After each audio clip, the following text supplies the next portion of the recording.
Պարոն Մկրտչյան, քանի որ հավակնում եք այդ պաշտոնին, պետք է ենթադրել, որ ասենք բավականին լուրջ պատկերացում ունեք կոռուպցիայի կանխարգելման հանձնաժողովի աշխատանքների հետ կապված, իր բուն նպատակի հետ կապված, ինչը նաև երևաց ձեր ելույթից, ես կխնդրեի 100 բալանոց համակարգով գնահատեք այսօրվա վիճակը, կոռուպցիայի կանխարգելման հանձնաժողովի աշխատանքի վիճակը, բանի տեսանկյունից, օբյեկտիվության տեսանկյունից, 100 բալանոց համակարգում, որտեղ 0 նշանակում է օբյեկտիվություն չկա, 100 նշանակում է բացարձակ օբյեկտիվություն, մի հարց, երկրորդ հարցս,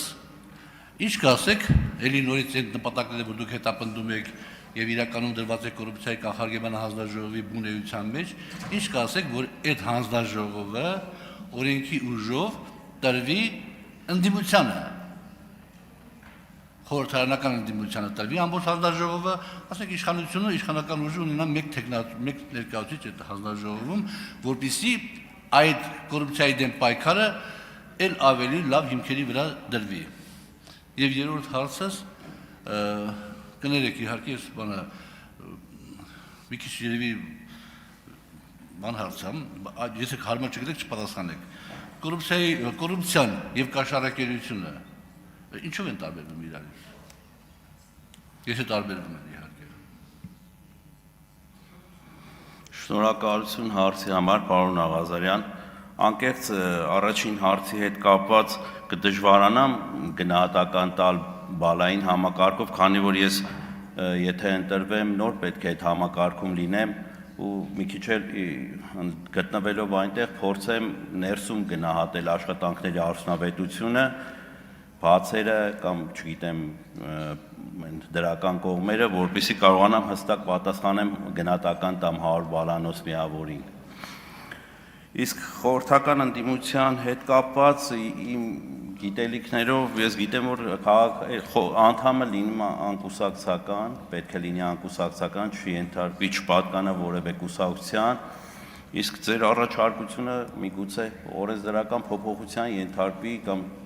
օրենքով նախատեսվի այդ հարցի լուծումը, իսկ երրորդ հարցի հետ կապված կոռուպցիան միայն կաշառակերությունը չի։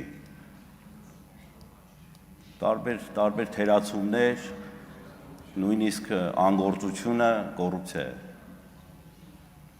Անգործությունը կոռուպցիա է։ Այո։ Համարեք սա արտահերթ հարց էլի, անգործությունը կոռուպցիա է։ Եթե ինչ-որ մի Չէ, ինձ մի նայեք, պատասխանեմ։ պատասխանեմ։ Ինձ մի նայեք, ես տեսնում եմ ձեզ կամերայով։ Եթե ինչ-որ հարցի շուրջ ինչ-որ գործողություն չի կատարվում, անգործության է ենթարկվում, նաև կոռուպցիա է դա համարվում։ Բերում է կոռուպցիոն ռիսկերի անգործությունը։ Չի ծանուցվում մարդ ինչ-որ գործողություն կատարելու համար եւ չի կատարվում այդ գործողությունը։ Շատ լավ։ Պարոն Աղազարյան, արձագանք։ Շնորհակալություն, պարոն Մկրտչյան։ Դե երբ որ ես նկատի ունեմ տալանդիմությանը, բնականաբար ձեր դիտողությունը հաշվի առնելով, որ պետք է չափորոշիչներ լինեն, այդ որ պետք է կուսակցական չլինի, դա էլ ընդունի, որ պետք է կուսակցական չլինի, ուրիշ չափորոշիչներ լինեն, բայց տրվել խորհրդարանական ընդդիմությանը, որպես խորհրդարանական ընդդիմություն իր քաղաքական շահ հետապնդելու ճանապարհով էական դրական ազդեցություն ունենալ կոռուպցիոն ռիսկերի կանխարգելման համար։ Ես այդ իմաստով եմ ասում, շնորհակալություն ամենայն դեպս պատասխանների համար։